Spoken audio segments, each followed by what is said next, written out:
one thing I wanted to talk about as I'm driving along, and yes, to the police officers watching this, I'm using a tripod, so I have both hands on the wheel.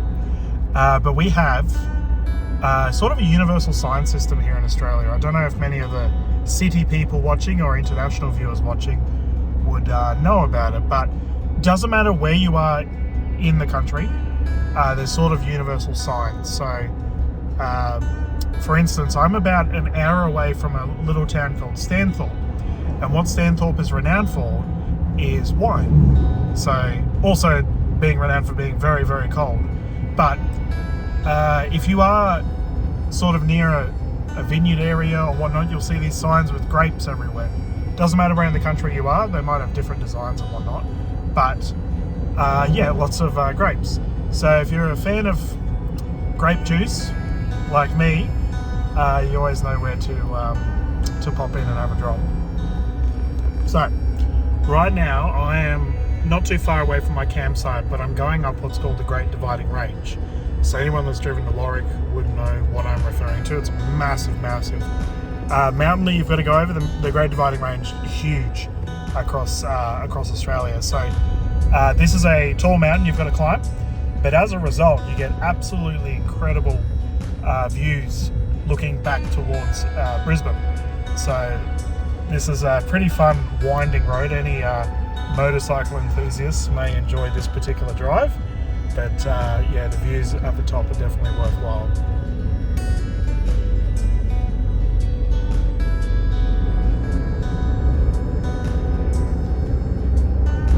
I'm about 5 minutes away from my campsite, and there is an absolute wall of rain heading my way. Oh dear. Okay, batten down the hatches. Cows everywhere.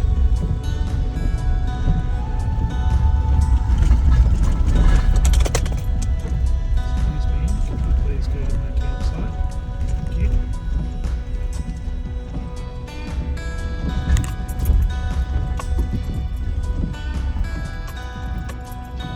Yeah, beep beep. Thank you.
Why did I start this channel? Well, many of you may know, or many of you may not know, but I'm a sports commentator for the Australian pickleball scene. So this voice that you're hearing, a lot of people typically hear that. They don't know what I look like. A bit of a weird phenomenon. Took me a while to get accustomed to, but quite a few people, say that they enjoy my commentary for the apparently relaxing aspect of my voice. Let's just say it took me a little bit to get accustomed to, but as someone who works within content creation and broadcasting commentary, who am I to knock what other people enjoy? So I've had people ask, Dylan, you should really consider creating a channel that is based on things that aren't sports related. And I thought about it, and you know what? I've got all the equipment, why not do it? So I've decided to do a channel that you're all watching now called Campfire Commentary. So I love camping, always have. I'm from Alice Springs originally, so Northern Territory, to which I'm an Aranda man, so I know I look white as, but I am Aboriginal, and been out bush for a large chunk of my life. Since I moved to Brisbane over 10 years ago now, I felt a little bit that I've been disconnected from country a bit. I don't go bush much, and I really want to get back into it. So this channel is a great way for me to go and experience the great outdoors. So I hope you enjoy the footage. I'll do my best to try not to be too noisy for people that are trying to fall asleep, but I'll be putting out videos regularly of camping trips around the country. If you are someone that owns a property, or someone that has awesome camping sites or camping recommendations, please let me know. Currently I'm based in the Brisbane area, but always travelling around for my commentary work. So where I am today is somewhere known as Gordon Country, which is a little bit south of Warwick, which is in South East Queensland in Australia, but also probably about 2 to 3 hours drive from Brisbane, Gold Coast.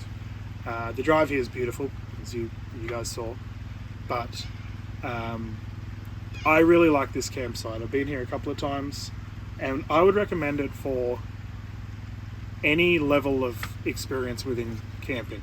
So one thing I do want to do with this channel is go to different campsites and provide a bit of an overview, because I know, especially considering I'm a bushie coming from Alice Springs and Darwin, camping's sort of second nature to me. However, I know that there's a lot of people living in Brisbane, I've experienced it, who they'd like to get into it, but they're still a bit uncomfortable.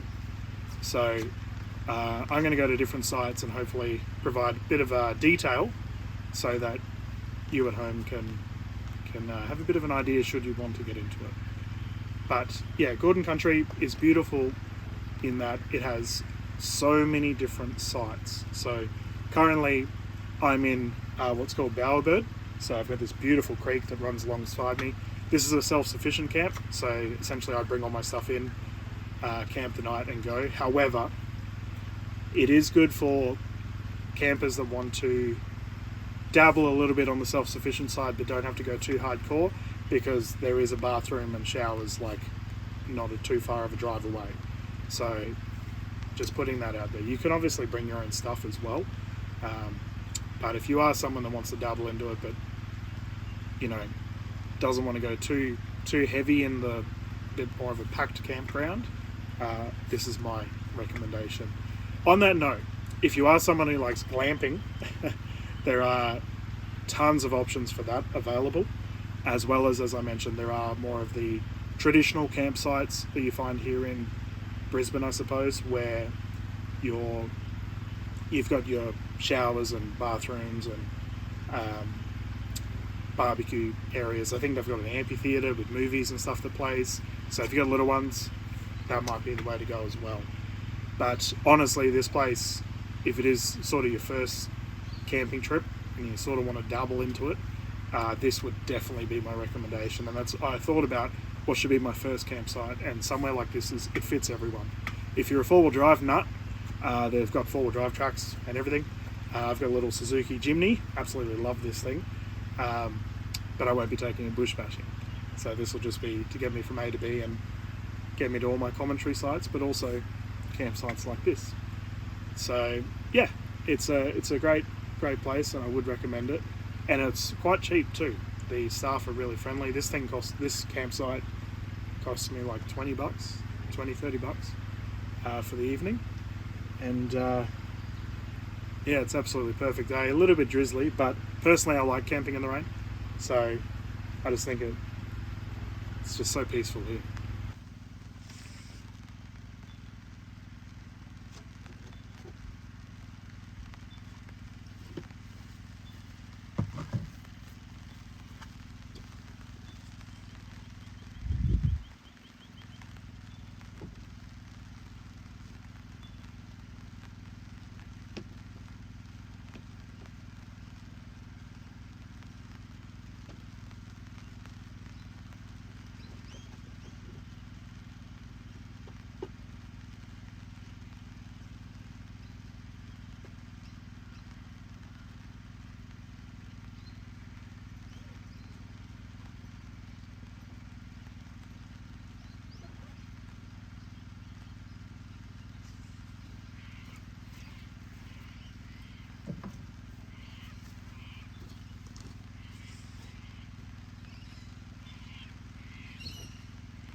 So I'm going to explain my setup. So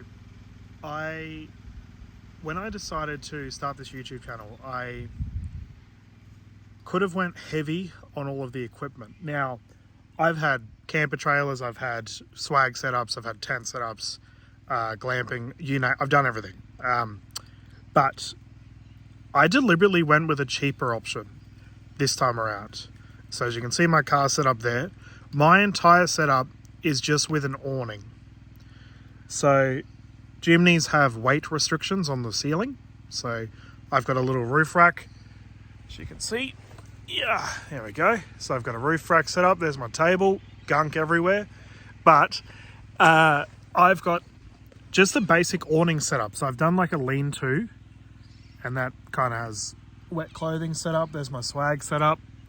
All of this stuff, I deliberately went a cheaper option because it shows that you at home can do a cheaper option too. You don't need to have a super duper big setup. And yes, I know there's going to be people in the YouTube comments being like, ugh, my setup's way better. I don't care about that. For me, it's about whatever you're comfortable with and whatever your budget is comfortable with. So I find, especially camping and four-wheel driving, there's definitely a lot of ego in it. People just think they've got to have the best gear. I don't care. Like, I'm literally driving a toy four-wheel drive with an awning setup. Like, at the end of the day, it's up to you. You have fun with it. And this setup has been amazing. Like, super easy to set up, super easy to pack down. I can just travel anywhere. And because I'm heading to Toowoomba soon for a commentary event, I could camp on the way there. So from a work perspective, this is super ideal. But this whole entire setup, probably like $600. That's everything. So, besides the roof rack, that's the expensive part. But, for an easier setup, doesn't take much.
So the sun's slowly setting here at Gordon Country.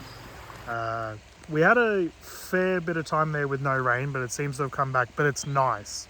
It's like light drizzle. It's not heavy or anything. So I've just gone for a walk, and it's absolutely beautiful. A lot of birds out too, and no other campers at the moment. So I've got the whole spot just to myself. It's been really nice, and you know, considering it's a Thursday night or Thursday evening, I was reflecting upon how lucky I am to be able to come and do this sort of stuff while other people are most likely working. And I have had a bit of a lifestyle change, if I'm being honest with you. I was working a 50-hour working week easily across my main job and then my business that I run, my sports commentary business, and I've had a big change to do more of this sort of stuff because I'd never got the chance to. And if you're someone who finds yourself in that position, yeah, change has to be made because you're the only one that can do it. And here I am talking about making positive changes and I'm standing in the rain, but I absolutely love this. It's so nice. So while I wait for the coals to build on my fire so I can start getting dinner ready, I can give you a bit of an idea of the reason behind this channel. So originally what I was going to do was read books. So I'm an avid reader, read non-stop, and I love camping. So originally I was going to read books. I realised booktube is very much a thing. However, I've noticed in probably the last 4 to 5 years, none of the booktube people actually read books. They just provide reviews. What I found instead was the reason behind that was there's so many copyright laws when it comes to reading books. It's the same as if you play someone else's music or art. It's all can void copyright. So instead, what I'd like to do is put it out there. If there are any authors watching that would like their work read, I'll do it for free publicity. I just know that there is a lot of legality issues when it comes to reading books online, which is a real bummer because I do find audiobooks are so popular. I've reached out to many audiobook groups. Obviously, I do voice work, but something I've learned recently is that there is a massive influx of, I guess, AI audio. So, you know, why would you pay for someone to read a book when you could just get a robot to do it for free and then sell that? So it's an interesting conundrum that voice people that work within voice work have a issue with. For myself, knowing that going into this, I decided to probably steer a little bit away from the voice aspect of it and just talk like I am now, and instead do a lot of work with both talking but also visual. So my content will have aspects of just me talking like I am now, and then random parts where there's just going to be ambience. So if you don't like listening to me talk, you can just skip straight to the ambient bits, and that's okay. The content is for however you want to consume it. But yeah, very interesting. Unfortunately, I went and came up with a cool name, Campfire Commentary, and I can't even commentate while sitting next to a campfire. So this is the best we get.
Well, good morning. Well, after a peaceful sleep with drizzle pattering down on the campsite, I've been woken up to a bunch of cows.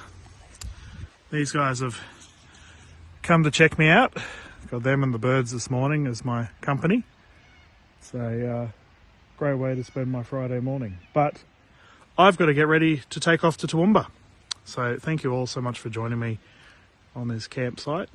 Please like and follow, subscribe if you do enjoy the content. As I said, this is a new channel and we are going to continue coming out camping, and let me know in the comments what you do enjoy and what you don't, or flick me a message, as I'm going to be doing this a lot going forward.